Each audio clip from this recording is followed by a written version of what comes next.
नमस्कार विद्यार्थी मित्रांनो, आपल्या सर्वांचं स्वागत आहे ज्ञान मुद्रा अकॅडमीच्या एज्युकेशनल यूट्यूब प्लॅटफॉर्ममध्ये. तर या ठिकाणी नवीन जाहिरात प्रसिद्ध झालेली आहे, त्याचीच माहिती आपण या व्हिडिओच्या माध्यमातून पाहणार आहोत. चला तर मग सुरुवात करूया आजच्या व्हिडिओला. तुम्ही जर आपल्या चॅनलवर पहिल्यांदा आलेले असाल तर चॅनलला सबस्क्राईब करून घ्या, कारण की अशीच नवनवीन जाहिरातींची माहिती तुम्हाला आपल्या चॅनलवर मिळत असते.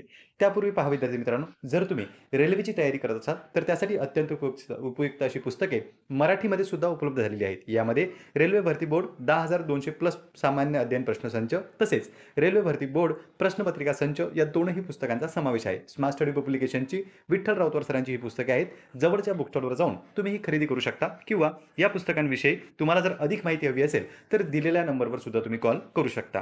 आता पहा विद्यार्थी मित्रांनो, या ठिकाणी आपण जाहिरातीवर आलेलो आहोत. तर जाहिरात आहे तरी नेमकी कशाची? तर जाहिरात आहे रेल्वेची. रेल्वे भरतीची जाहिरात आलेली आहे आणि यामधील जे पद आहे ते आहे गट ड ग्रुप डी मधल्या ऑल पोस्टसाठी ही जाहिरात प्रसिद्ध करण्यात आली. याचे फॉर्म जे आहेत ते 21 तारखेपासून सुरू होतील. अजून फॉर्म सुरू झालेले नाही. 21 जानेवारीपासून तुम्ही या ठिकाणी फॉर्म भरू शकता आणि शेवटची तारीख आहे ती म्हणजे 20 फेब्रुवारी. 20 फेब्रुवारीपर्यंत तुम्हाला अर्ज भरून टाकायचा आहे. 21 तारखेपासून तुम्ही फॉर्म भरू शकता. यासाठी आपण जर पात्रता पाहिली तर 10वी पास पात्रता असते आणि जे विद्यार्थी ITI झालेले असतील ते सुद्धा यामध्ये अर्ज करू शकतात.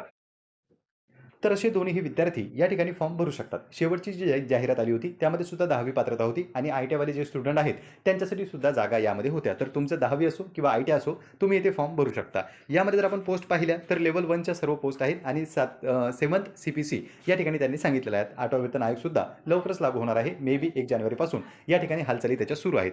जागा किती आहेत एकूण? तर एकूण जागा आहेत 22,000 जवळपास. 22,000च्या जवळपास या ठिकाणी टोटल जागा राहतील आणि त्यापैकी भरपूर साऱ्या जागा या मुंबईसाठी म्हणजे महाराष्ट्रासाठी सुद्धा यामध्ये असणार आहेत. इथे जर आपण वय पाहिलं तर कमीत कमी तुमचं वय असावं 18, जास्तीत जास्त 33 वर्षापर्यंत सुद्धा तुम्ही फॉर्म भरू शकता. तर ज्या काही महत्त्वपूर्ण गोष्टी आहेत त्या ऑलरेडी इथे त्यांनी सांगितल्या. ग्रुप डीची पोस्ट आहेत, 22,000च्या आसपास जागा राहणार आहे. त्यामध्ये पात्रता जी आहे 10वी किंवा ITI दोन्हीवर तुम्ही फॉर्म भरू शकता आणि वय जर पाहिलं तर कमीत कमी तुमचं वय असावं 18, जास्तीत जास्त 33 वर्षापर्यंत या ठिकाणी तुम्ही फॉर्म भरू शकता. 21 जानेवारीपासून फॉर्मला सुरुवात होणार आहे.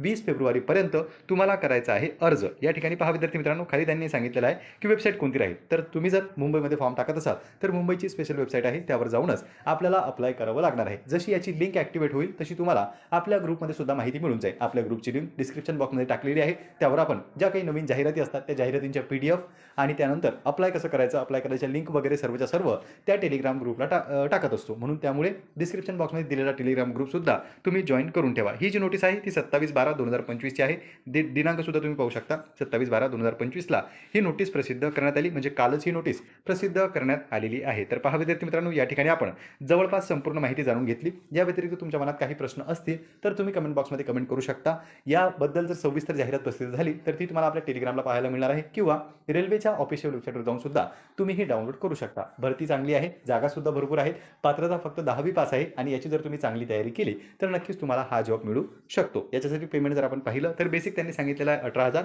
पण यामध्ये इतर भत्ते वगैरे अलाउन्सेस, त्यानंतर तुमचे रेसिडेन्शियल म्हणजे त्या ठिकाणी जे क्वार्टर वगैरे असतात त्याचे सुद्धा अलाउन्सेस तुम्हाला या ठिकाणी लागू असतात. म्हणजे इतर भत्ते प्लस तुमचं बेसिक पे, तर आणखी पेमेंट यामध्ये वाढवत असते. 30,000च्या आसपास तुमचं पेमेंट जात असतं. इव्हन जर सिटीवर सुद्धा डिपेंड आहे. जर तुम्ही मेट्रो सिटीमध्ये वगैरे जर तुम्हाला जॉब मिळाला तर आणखी पेमेंट तुमचं त्यामध्ये इन्क्रीज होऊ शकतं. तर पहा, इथे आपण जवळपास संपूर्ण माहिती जाणून घेतली. या व्यतिरिक्त तुमच्या मनात काही प्रश्न असतील तर तुम्ही कमेंट बॉक्समध्ये कमेंट करू शकता. पुन्हा भेटूया आपण अशाच एका नवीन जाहिरातीसोबत. नमस्कार.